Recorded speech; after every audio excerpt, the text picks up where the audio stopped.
Definitely. This is the best advice I've ever received from anyone ever. So yeah, Thank you. this is a prized possession, kinds. I will come in your dreams if you don't do that. It'll just nag you in your head. Remember You're welcome. Yes. this.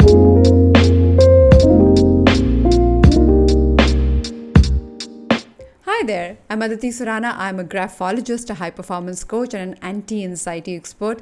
Thank you so much for tuning into the Absolutely Right podcast once again to know the ways, the hacks, the tools to become the best version of yourself. One of the most amazing things that I get to do on this podcast is to use this unbelievably accurate method of personality assessment called graphology, also known as handwriting analysis, to decode the real, the actual personalities of some high performers, entrepreneurs, business leaders, and phenomenal change makers. With our guest today, we'll be doing exactly the same, diving deep into these personality related high performance conversations. Please welcome Senior Vice President of Media and Entertainment Segment for Yes Bank, Mr. Kunal Shah. Hi, Kunal. Welcome to Absolutely Right. I am curious, I am intrigued by your story, and I really, really want to dive deep right away looking at your handwriting sample, which is in front of me. Welcome to the show. Thank you so much, Aditi, for having me on the show. To be very honest, I'm really excited to understand how we take it forward. Great. Now, the first thing that comes to my mind when I look at your handwriting is your intuitive, creative nature in which you function. So, yes, you are from this banking industry, but you write in a disconnected manner. And disconnected writers generally show their bend of mind towards things that are disorganized, creative, require offbeat thinking. I think it's at the back of my mind. Something or the other is keeps playing. It's more to do with multiple thought process which goes and you wanna action them all. So Mhm. it's more about juggling. I somewhere I feel that I get bored of doing the same job uh, as a regular routine. I'm So I going to love pause you here. I changes. have to pause you. Sorry, but I have to pause you here because there's a trait in your writing that speaks about how you start your work with a lot of enthusiasm and you intellectually get it going and you solve all the problems. You reach 50% of that execution, and then you realize that probably I'm done with my intellectual problem solving and someone else can take care of it. And at 50% of it, you kind of excuse yourself and move to the next project, which is more challenging. You're absolutely correct, and I really feel that this is like my appraisal going on, wherein my bosses have given me the same feedback in the past. But no, you bang on. To be very honest, yes, I mean that's what I have realized. That's also one of my weaknesses. That I get going with all the enthusiasm. It's like a 90-minute football game. At the 75th minute, I'm like, okay, I'm done. I have done my Yep. two goals or not. I'm not sure. But yeah, that happens to me. I don't know why, where I lose my energy out. And love, I would love to know or seek advice from you. How do I get going on that as well?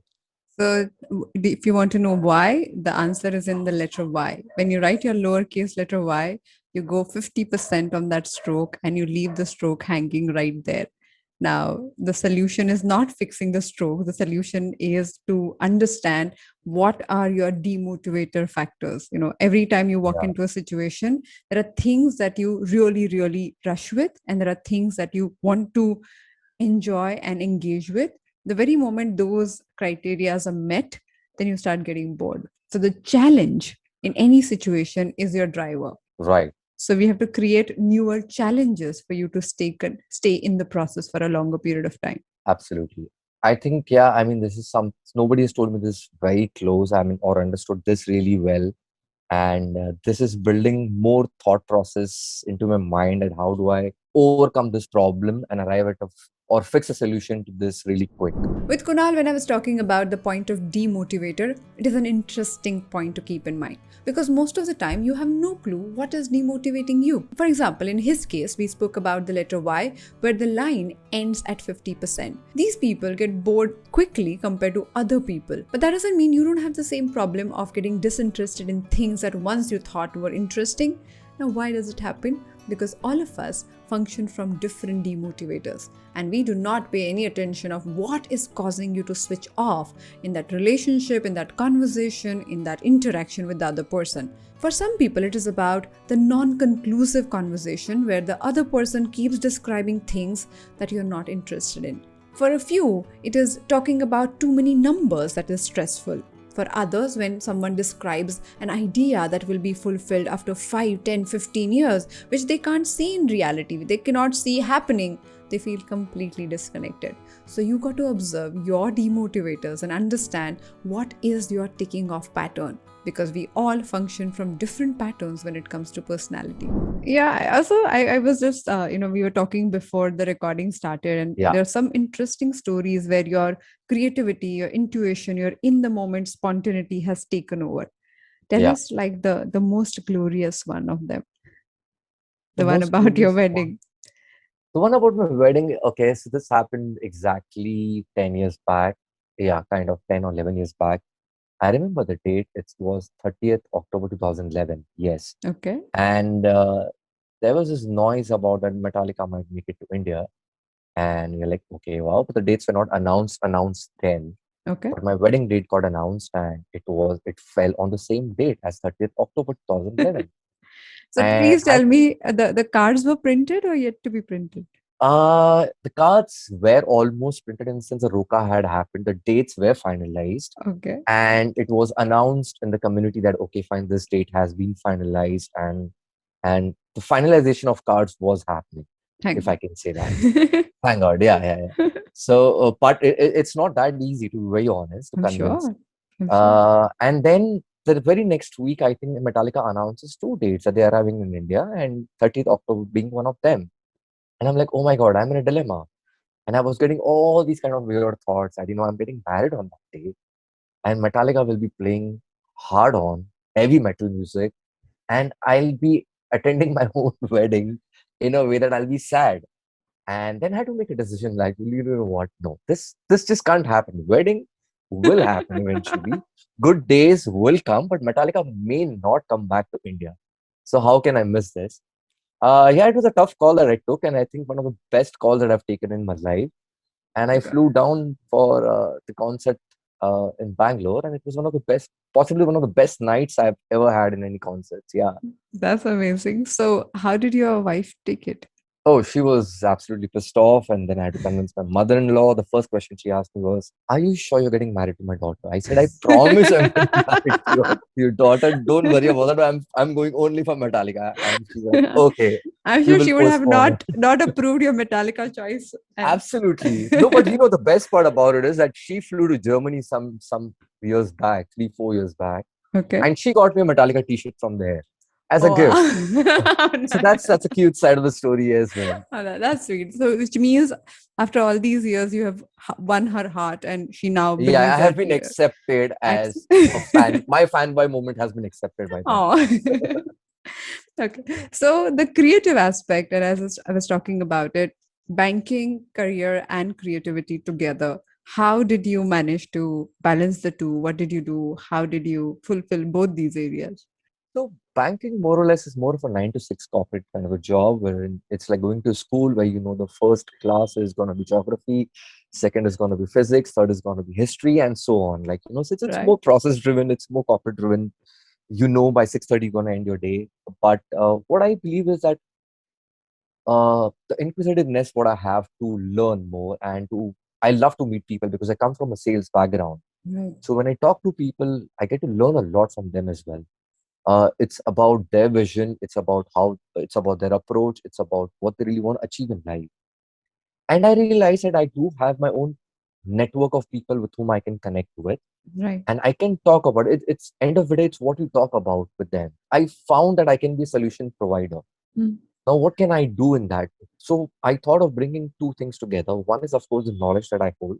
Mm. Second is the solution that I can bring in through my network. Right. And can I fix a problem? Mm. That's the whole idea. Can I fix any problem? Mm. So be it a problem for a startup, for an entrepreneur who's just starting, Mm. be it a startup which is already there halfway, who's made it and is now lacking directions, or be it for a project which is going to serve masses. Mm. And The whole idea, the whole thing was to think that what, what is it that you're thinking and why is it that it's impossible? So, for an example, if I can take the name of the project, if I can put it across, say, the name is Bacardi Nh7 Weekender. The Yep. concept of the music festival, which is organized and there are 30,000 people who are coming in. The concept of the festival is that it happens at the outskirts of Of any city. Pune. True. So be it Pune, be it Shillong, they've Of course, worked in yeah. the past in Bangalore, outskirts of Delhi. Now there are no ATMs, people. So when you're walking into any festival, you have a limited amount of money lying in your wallet, Right. and there is no POS machine available. So the idea was to go back and understand that how does an ATM machine operate? Mm. What does it need? Now can the entire ecosystem of the ATM be pulled over, and can you plant it? Can you organize it at a location like this? Mm. And it's been a successful story for us to deliver that.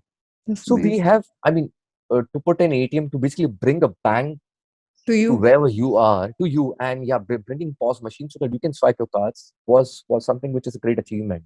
And which year was that? Like, people who are new now, they're like, yeah, obviously that happens. But which year? I believe that is an I innovative, believe path-breaking this was idea. in 2011, 2012, if I'm not wrong. This is what, yeah, we went ahead with this. And so here there's a good combination. Here is going back to the same corporate school where you're working. Right. Convincing them to do this is also a big challenge. Of course. And of course, when you plant it, when you place the ATMs, I mean, when you plant your idea, executing it was also a challenge. Of So course. satisfaction coming out of it after 2 3 years. Of course, there were challenges, there were a lot of learnings, but today it's a great success story, if I can say that. That So this and that's because you were so committed to support your love for music and do the banking work at the same time. absolutely yes, absolutely yes. It was putting, like I said, it's putting the knowledge what you have in place. It is bringing in the solutions through your network, and it can all work. So there is definitely not a no for anything. Nothing is impossible.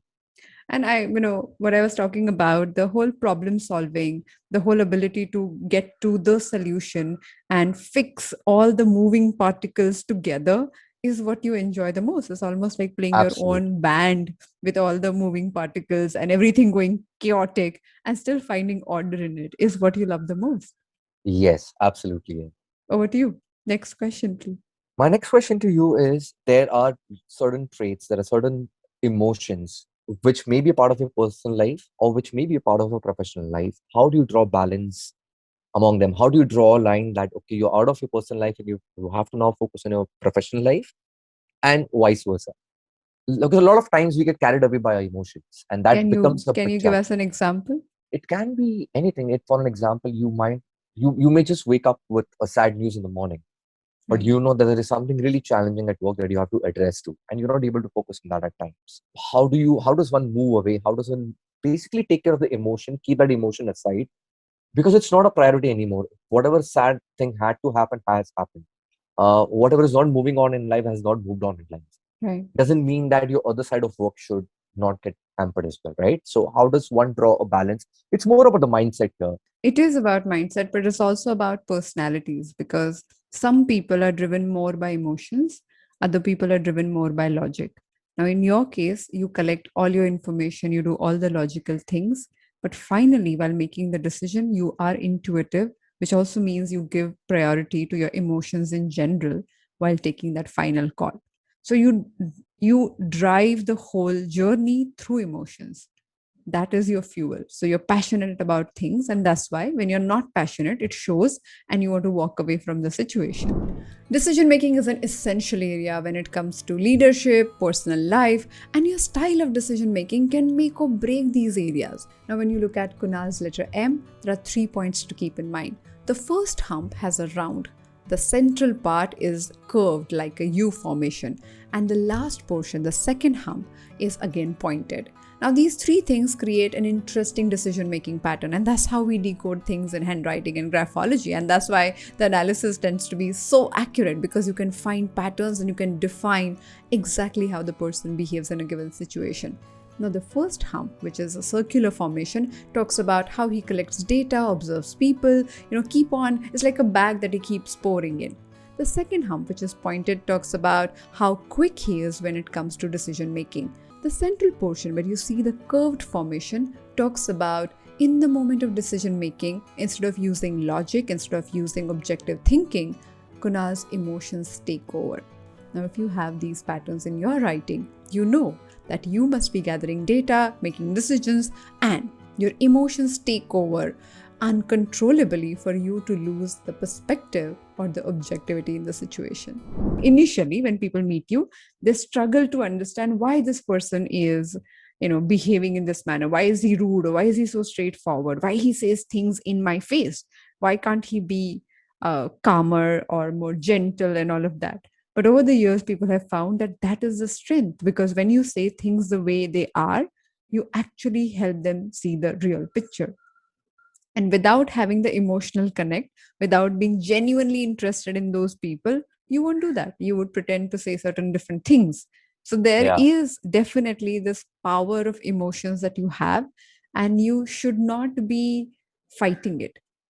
The very moment you will accept that I operate mainly from my passions and my emotions, the struggle will be 50%. I'll come to the other part of the question. But first, it begins with acceptance, because you're wired like that.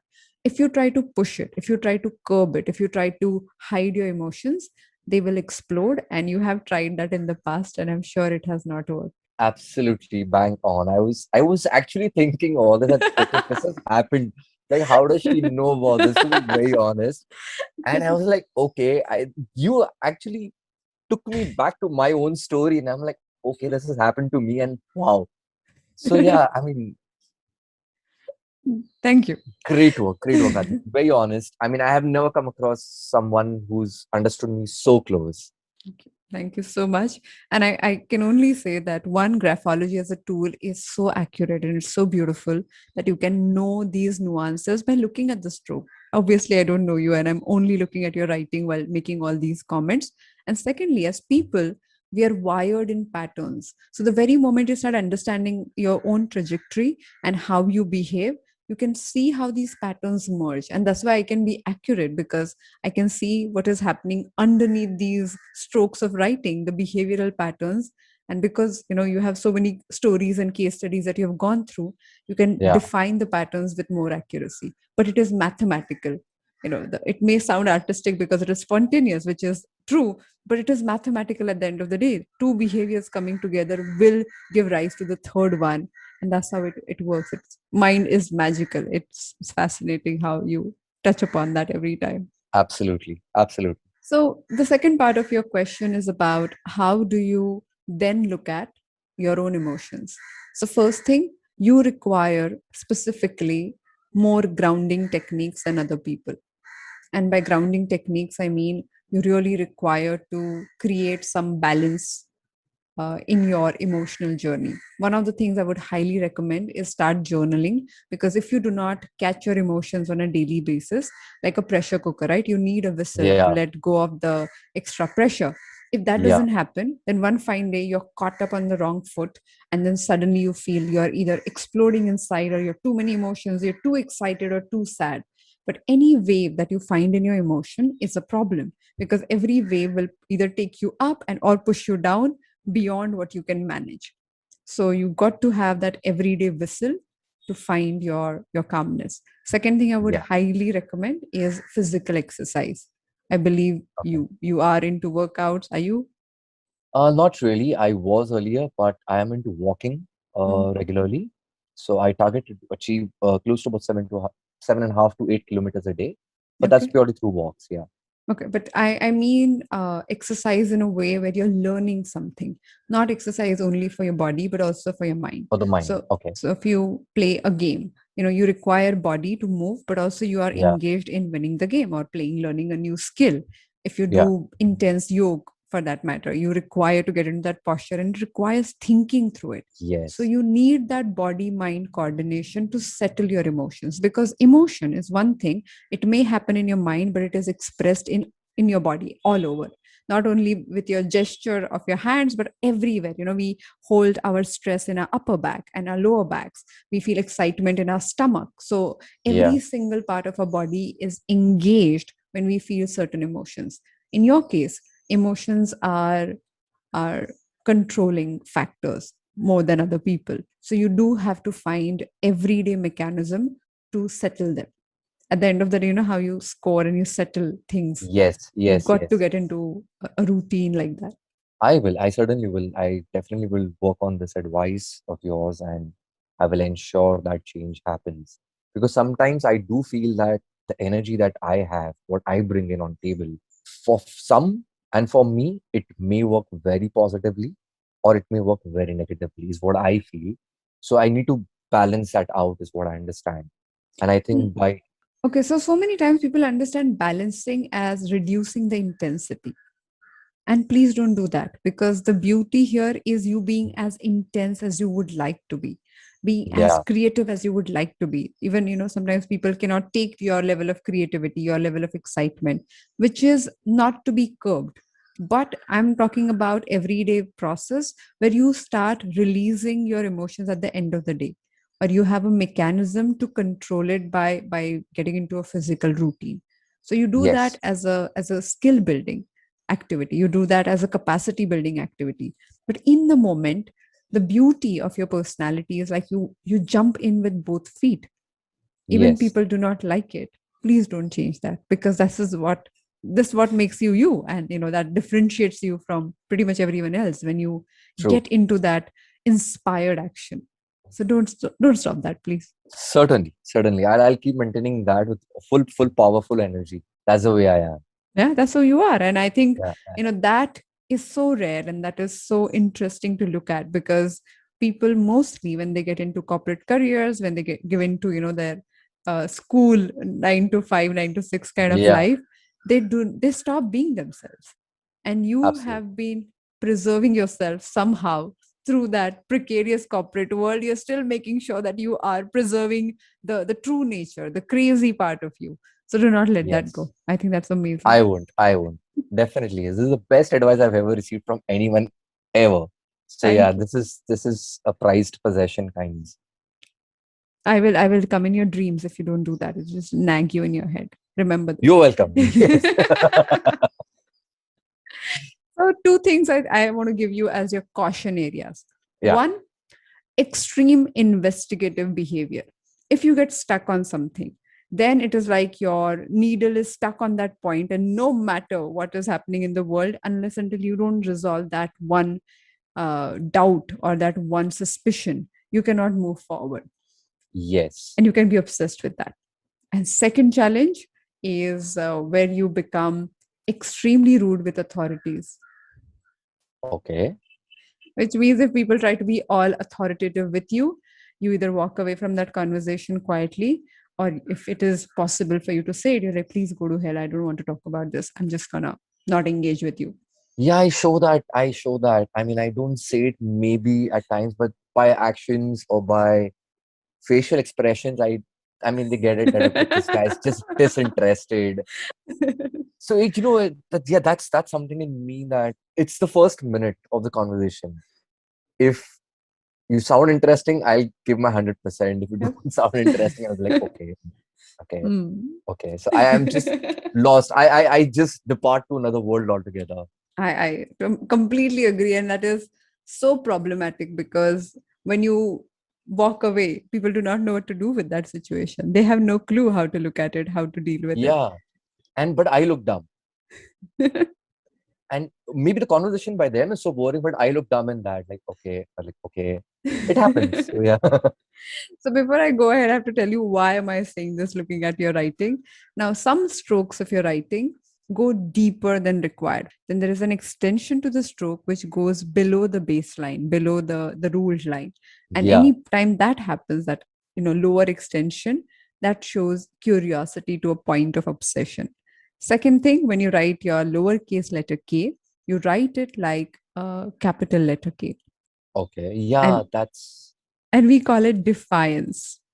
yes, So very few people would be aware of it, that you are defiant, because you generally speak well and you make them comfortable, and most of the time you do not get into that zone. But defiance is about not being okay with people being authoritative or arrogant around you, for sure. absolutely, absolutely yes. I'm giving I you a think my moment. weekend Yeah. is made. I think my weekend is made. I'm sorted. I just don't want to switch this. Time over. This is so fabulous. You're going to It's think a about great every learning. point and make notes out like, oh, where all is applicable, where this is happening. Yeah. But I need to show this podcast to everyone because whosoever is authoritative to me, like, okay, here's the answer to you. Yeah. So please accept my behavior next time you are being authoritative Yeah, yeah, yeah. and rude Absolutely. and difficult. No, I won't be rude, but I'll try No, to be no, polite. they are being rude Yeah, and yeah. If they difficult. are Yeah. being rude, yes, yes, yes. Definitely yes. Okay, great.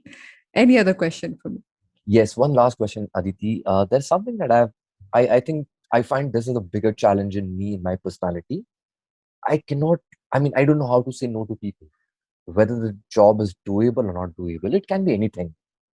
How do I will just say yes, I'll affirm to it and I'll just give all my energy into it, even though knowing the fact that this may not happen. So it can be both personally, professionally. How does one learn to do that? Like, how do I overcome that It's, situation? it's interesting you say that because if I look at it graphologically, generally people who fear rejection or people who are self-conscious, they do it. They behave in this manner. But I do Yeah. not see that trait in your writing. So Okay. thereby, technically, it should not happen. Technically, you shouldn't feel obliged to say no to people. And I would say other way around.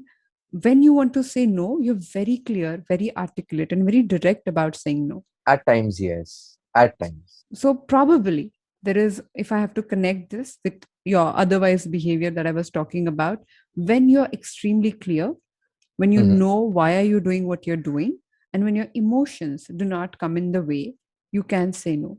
The Okay. very moment people bring in emotions or they tell you a story which is emotionally disturbing, or if you fall for it even if it is not a real story, in that case you cannot say no, because then you become emotional towards it, because you do not do Yes. it from obligation for sure. Yeah. Yeah. Yeah. Right, so which means it is lack of clarity. So Correct. are you kind in that moment? Might be. Are you being Yeah. emotional and being carried away? Might be. But I feel latter is more applicable than the first one. You're absolutely correct. You're absolutely correct. It's more about the emotion. I just get carried away as well at times. I'm like, okay, let me just try this for you. I know it's not gonna happen, maybe, but let me just give it a try. And I give my 110%. But that is not because you cannot say no, because you're really good at saying no. Talk to all the people who work in your team. Oh yes. I'm sure they'll affirm to it for sure, yes.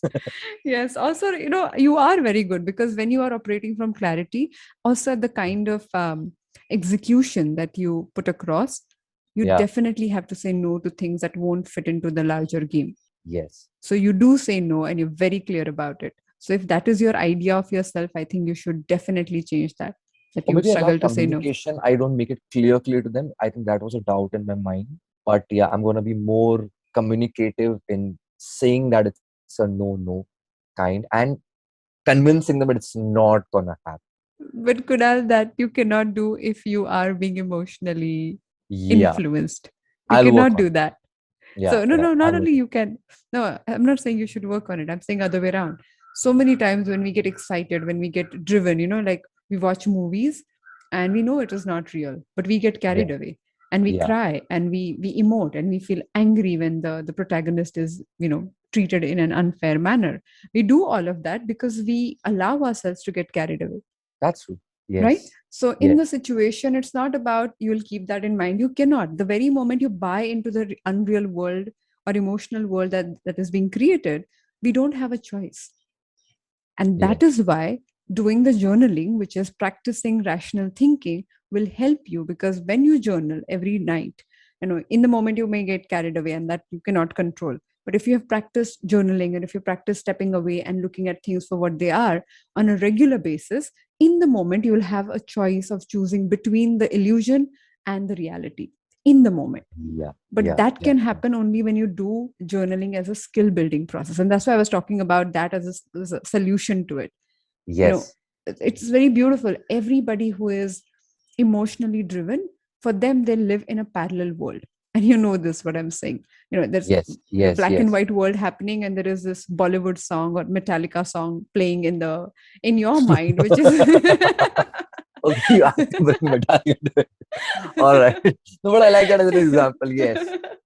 I imagine that's like completely, or you block out every conversation and you're enjoying your music in the middle of it. But imagine that. That's what happens when people become emotional. They have their parallel world that they've built, and with those filters, they look at every situation. True. So even if the situation is black, they they put the soft light in the filter and it suddenly becomes gray. If it is white and if they're wearing black filters, then suddenly it looks gray only because of the filter. So it is not the truth. It is the illusion that you build because of your own filters. And technically, our job should be every night, every day, whenever possible, through the process, like journaling or any other process, we clean our own glasses so that our vision is clear. We That's see also things more for or what they less are. a way to introspect, right? I mean, to Yes. introspect on your actions that you have carried through the day. I mean, yeah, and that's something that I was lacking for sure. Yes. And you do a great job of it because in general you love observations. It's just Yeah. that you do not step out of your own story to observe yourself. That is definitely something to look at. Wow. This has been like a best Saturday of this year. Thank you so much. I'm really happy to have this chat with you, Aditi. Very honest. And I'm yeah, what you're also doing very is a happy. fabulous job. You're doing a thank fabulous job. thank you so much. How do I really go about introspecting on the actions that I have carried out? So we do our Friday episodes where I give one question with one topic. And I do that because I am really, really a big believer of having this yourself as your coach, yourself as your trainer, as your teacher. So you constantly keep asking some specific questions to deal with a problem. Yeah. Okay, in your case, I would think of, if I have to think immediately about a question, every time you get emotional and you get carried away, if you have to think about three different ways of responding to the same situation, what all you could choose. So think of a situation where you got carried away or you got emotional, you made that Yeah. decision, done. At the end of the day, ask yourself, what could have been other three alternate ways in which I could have reacted or responded to it. Now can't go back, you can't change what happened, but in your mind, you sit down and you really write these three, four, five, seven, as many as you can come up with ways of actually responding to the situation. Next time, instead of having only one option, you will have at least two or at Yeah. least three. And Yeah. next time, you'll have four, like the whole Yes. plethora open in front of you to kind of choose from. And Yeah. that's what Yeah. I feel is The multiple required. choices, and you can easily think through and then make your right decisions. It's Yeah. thinking beyond the boundary line, because in a boundary line you're fixed in a particular scenario itself. And what you're talking about is the personality is the boundary here. Your practice behavior is a boundary here. Something Yeah. that you've done over and over again is a boundary here. So it is not only about boundaries given by other people, but emotions and personalities become our boundaries. They should be liberating, but unfortunately, we keep behaving in a certain manner and we say, "Oh, this is who I am. I behave like this. This is my reaction, and you should accept it." But so many times, these same reactions are going against us, but we keep enforcing them on others even if they're going against us. So I feel True. that is a challenge. Absolutely. I'll work on this for sure. I'm gonna make multiple choices before reacting and putting them into execution or conveying it or in the form of communication as well. Yeah. This is Do you something read fabulous. books? I can say I do have a collection of books, but I've not been able to complete, going back to the first point that you made. I read through 50%, 70%. I'm like, okay, now I can make out what's gonna happen in the end. So I'm fine. I've learned through it. So like, okay. So yeah, I do have a pile of books, and so yeah, yeah. I mean, I do, but I'm not able to complete them. But I'm No, I'm gonna go back asking and this gonna. question because there's a beautiful book called Man's Search for Meaning. It's about Okay. reactivity and proactivity. It is by Viktor Frankl, who speaks about whole idea. He was a psychiatrist who got caught in the German war, and then he was prisoned, and his family was killed in front of him. So he came up Oh, with this okay. concept of proactivity. He said, "You cannot change the external world, but you cannot control my mind." So, Yeah. the whole idea of how he trained his mind to survive through the difficult time Oh, is wow. something which was very interesting. And the concept that he presents is about being proactive and having multiple choices. So I think that would Okay. help. I Definitely. promise I'm gonna order this and I'm gonna read it throughout for sure. I'm gonna finish 100%. Great. So thank you so much for being part of this conversation. Thank you so Thank you much so for much for having me here, and I'm opening up the horizon of thoughts and, way beyond that as well. So yeah, thank you. Thank you so much, Aditi. So happy. So happy. That's the whole objective. We want to create these experiences where you can suddenly accept yourself and see yourself in the mirror in a different light altogether. So Yeah, yeah. thank you. Thank you so much for being so open to this conversation. It's my pleasure. And this is gonna remain. I'm gonna work on this for sure. And yeah, And try to bring remember, more I'm going to positivity. haunt you in your dreams if you don't. Please. Thank you so much for joining me on this episode of Absolutely Right. If you liked the conversation, if you felt that one particular point about letter M was really applicable to me, or any other point that I spoke about journaling or other things, then please write to me. My email ID is WRIT, at aditisurana.com. If you thought graphology as a subject is interesting and you would like to spend some time and energy learning it, then you can join our graphology masterclass. After learning 20 different factors of graphology, you'll be able to make better hiring decisions. You will be able to understand your family members, your colleagues at a deeper level. That will be really, really helpful. The next batch starts on the 5th of June 2021, so you can know more about that also on the website. Let's connect on Friday with a short episode of the Absolutely Right podcast. Till then, happy writing.